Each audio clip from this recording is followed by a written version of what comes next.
আসসালামু আলাইকুম প্রিয় শিক্ষার্থীবৃন্দ। পরীক্ষার দিন যে ভুলগুলো একদমই করা যাবে না, করলে পড়তে পারা মহা বিপদে। আসো বন্ধুরা আমরা সেই ভুলগুলো জেনে রাখি। প্রথমত হচ্ছে যে ভুলটি করা যাবে না সেটা হচ্ছে ভুল করেও এডমিট কার্ড রেখে পরীক্ষার কেন্দ্রে যাওয়া যাবে না।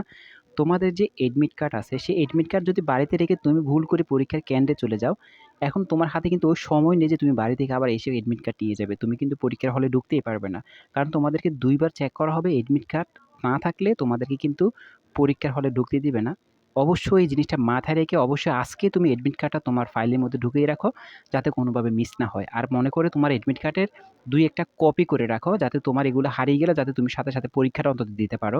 তারপরে যে ভুলটি করা যাবে না সেটি হচ্ছে ভুল করেও কিন্তু তোমাদের রেজিস্ট্রেশন কার্ডটা তোমরা কিন্তু বাসায় রেখে যেতে পারবে না। কারণ তোমাদের রেজিস্ট্রেশন কার্ডের যে রেজিস্ট্রেশন নম্বর আছে, সেই রেজিস্ট্রেশন নাম্বারটা তোমাকে কিন্তু পরীক্ষার হলে ওএমআর পেপারে কিন্তু পূরণ করতে হবে। তো তুমি যদি ভুল করে যে রেজিস্ট্রেশন কার্ড আছে এটা যদি রেখে যাও, তাহলে তুমি কিন্তু পূরণ আর করতে পারবে না। পরীক্ষার হলে গেলে তুমি কিন্তু ভীষণ আকারে একটা বিপদের মধ্যে পড়বে। তো অবশ্যই এই রেজিস্ট্রেশন কার্ডটাও তোমরা কি করবে? ফটোকপি করে নিবে। দেখো তারপর যে জিনিসগুলো তোমাদের সাথে রাখবে সেটি হচ্ছে একটি স্বচ্ছ ফাইল নিবে। অবশ্যই স্বচ্ছ ফাইল নিবে যেগুলো দেখতে দূর থেকে দেখা যায় যে এইটার মধ্যে কি, কি জিনিস আছে যাতে তোমাকে কোনো রকম গার্ডে যাতে সমস্যা না করে। একটি পেন্সিল বক্স রাখবে, সাথে কিছু খুচরা টাকা নেবে। কারণ বিপদ-আপদের কথা বলা যায় না। অনেকের কাছে টাকা থাকে না। কিছু খুচরা টাকা নিয়ে রেখো, যাতে কোনো সমস্যা হলে যাতে তুমি সেই খরচগুলো করতে পারো। অনেক বিপদ-আপদের কথা থাকতে পারে। এজন্য অবশ্যই সাথে কিছু খুচরা টাকা নিয়ে নিও, যেগুলো তোমাদের অনেক হেল্প করবে। সবচেয়ে গুরুত্বপূর্ণ কথা হচ্ছে সকাল ৮:৩০ এ তোমাদের কেন্দ্রে উপস্থিত থাকতে হবে। তোমরা ইতিমধ্যে জানো যে তোমাদের নোটিশ প্রদান করা হয়েছে। সেই নোটিশের মধ্যে বলে দিয়েছে যে প্রত্যেকটা শিক্ষার্থীকে কেন্দ্রের মধ্যে সকাল ৮:৩০ এ থাকতে হবে। আমিও তোমাদেরকে এটা সাজেস্ট করব। কারণ ১ম পরীক্ষা তোমরা কেউ লেট করবে না। তোমাদের দরকার হলে ১ ঘন্টা আগে, ২ ঘন্টা আগে গিয়ে উপস্থিত থাকবে। দরকার হলে ওইখানে একটা বই নিয়ে পড়াশোনা করো, বাইরে পড়াশোনা করো। কিন্তু পরীক্ষার কেন্দ্রের আশেপাশে তোমরা অবস্থান করবে। কারণ কোনোভাবেই কিন্তু লেট করা যাবে না। ১টা ২টা পরীক্ষা দিয়ে আসলে বুঝতে পারবে পরীক্ষার হলের কি কন্ডিশন। তো এইজন্য বলতেছি অবশ্যই এগুলো মেইনটেইন করে চলবে। তারপরে যেটা থাকে সেটা অবশ্যই ৩ টা কলম রাখবে সাথে। ৩ টার চাইতে বেশিও রাখতে পারো।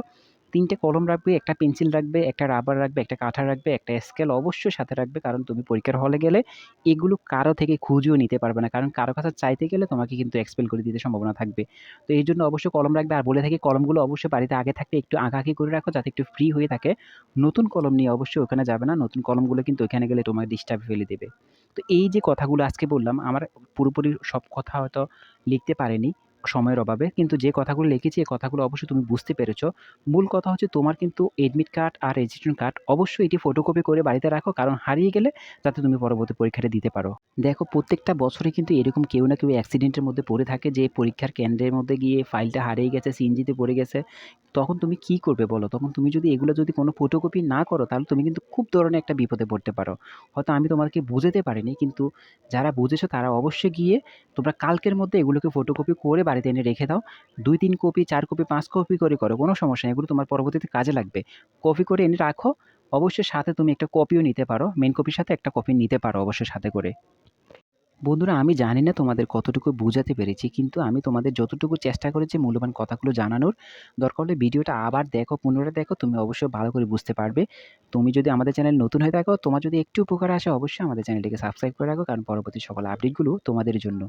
দোয়া করি যাতে পরীক্ষা সবার ভালো হয়, তবে পড়াশোনার মধ্যে থেকেও নামাজ পড়ো, আল্লাহর কাছে চাও, ইনশাআল্লাহ সবকিছু সহজ হবে।